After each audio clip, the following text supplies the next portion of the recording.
Welcome back to my channel.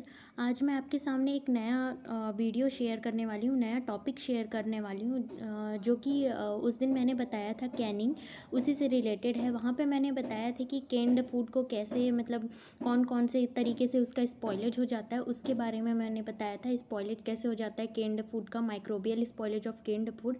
यहाँ पे मैं बताने वाली हूँ कि कैनिंग कैसे किया जाता है, कैनिंग का प्रोसेस क्या है, ये सारी चीज़ें मैं यहाँ पे डिस्कस करने वाली हूँ। तो बिना टाइम वेस्ट किए हम लोग आगे स्टार्ट करते हैं इस टॉपिक को। सबसे पहले इसके बारे में इंट्रोडक्शन देखेंगे। ये कुछ कंटेंट्स थे उसके बारे में। कंटेंट में मैं बताऊंगी introduction, history, principle, canning process, advantage and disadvantage, process for heat treatment, DZF value. ये कुछ पैरामीटर्स है कैनिंग प्रोसेस को करने के। तो ये अगर हुआ इस वीडियो में तो मैं इसी वीडियो में कवर कर लूँगी, और नहीं हुआ तो नेक्स्ट वीडियो में मैं इसको कवर करने की कोशिश करूँगी। तो स्टार्ट करते हैं वीडियो। सबसे पहले इंट्रोडक्शन से स्टार्ट करते हैं। इंट्रोडक्शन में क्या है कि कैनिंग क्या होता है, सबसे पहले हम इसको देखेंगे। तो कैनिंग जो है ये एक मेथड है प्रिजर्व करने का, फूड प्रिजर्व करने का एक टेक्निक है। जैसे मैंने उसमें बताया था पहले ही, आपको ये सब चीज़ें मैं क्लियर कर चुकी हूँ कि इसमें कैनिंग में हम लोग क्या करते हैं कि फ़ूड को प्रिजर्व करते हैं।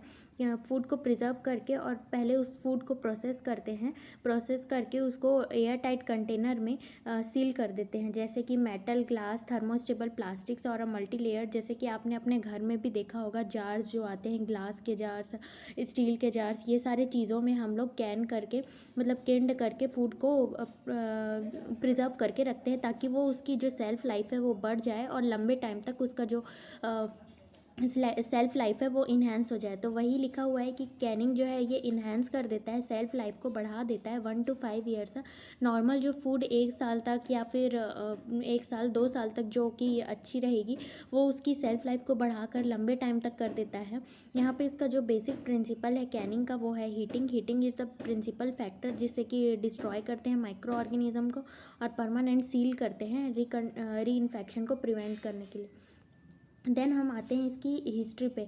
हिस्ट्री की बात करें तो 1806 में निकोलस एपर्ट ने फ्रांस में इन्वेंट किया ये प्रोसेस को, जिसमें कि फ़ूड को सील किया जाता है।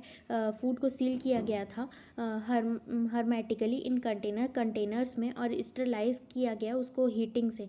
स्टरलाइज मतलब उसके माइक्रो ऑर्गेनिज़म जो भी उसमें उसके कंटेनर में चिपके हुए होंगे, या फिर जो भी फूड में माइक्रो ऑर्गेनिज़म आने के चांसेस है, तो उसको स्टरलाइज कर सकते हैं बहुत सारे मेथड से। जैसे कि हीट मेथड से, फिर या फिर ऑटोक्लेव करके जैसे लेबोरेटरी में किया जाता है। तो स्टरलाइजेशन का बहुत सारा टेक्निक होता है। कैनिंग में कौन सा टेक्निक होता है ये हम आगे देखेंगे। In honour of the inventor canning is also known as appertizing, इसको ऑल्सो नोन एज एपर्टाइजिंग कह देते हैं। सेडिंगटन ने इंग्लैंड में फर्स्ट डिस्क्राइब किया method of Canning of food को 1807 में। इन 1810 में पीटर डुरेंट ने ऑब्टेन किया first British patent on Canning of food. मतलब क्या हुआ कि कैनिंग ऑफ फूड जो कैन करने का तरीका है फूड को टीन कंटेनर में, उसको पीटर ड्यूरेंट ने फर्स्ट टाइम ब्रिटिश पेटेंट उसको पेटेंट में ले लिया। पेटेंट का मतलब तो आपको पता ही है कि अपने नाम कराना किसी भी चीज़ को। अगर पेटेंट पे ना कराएं तो हम लोग ऐसा हो सकता है कि वो जो प्रोडक्ट हमने खुद इन्वेंट किया है वो कोई और उसको अपने नाम पे करा सकता है। तो यहाँ पे पीटर ड्यूरेंट ने 1810 में पेटेंट कराया, ब्रिटिश पेटेंट कराया। इन 1817 में William Underwood introduce canning of fruits on a commercial scale and USA। William ने 1817 में क्या किया, फ्रूट को कैन के अंदर रखा, कैन के अंदर मतलब स्टोर किया, और फिर commercial scale in USA use किया उसको कमर्शियल प्रोडक्शन के लिए इन USA में, कमर्शियल स्केल के लिए।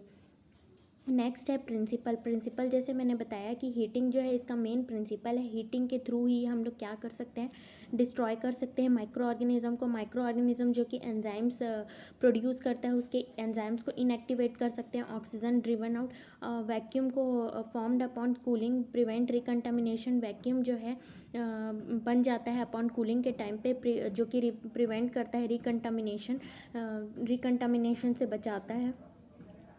नेक्स्ट प्रिंसिपल हो गया। अब हम ये जो उस टॉपिक में भी देखे थे कि according to the pH, according to the acid के बेस पे फूड को अलग अलग क्लासीफाई किया गया है। तो लो एसिडिक फूड और हाई एसिडिक फूड, ये मैंने उस टॉपिक में भी बता दिया है, तो इसको मैं ज़्यादा डिस्कस नहीं करने वाली, ये आप लोग पढ़ लीजिएगा।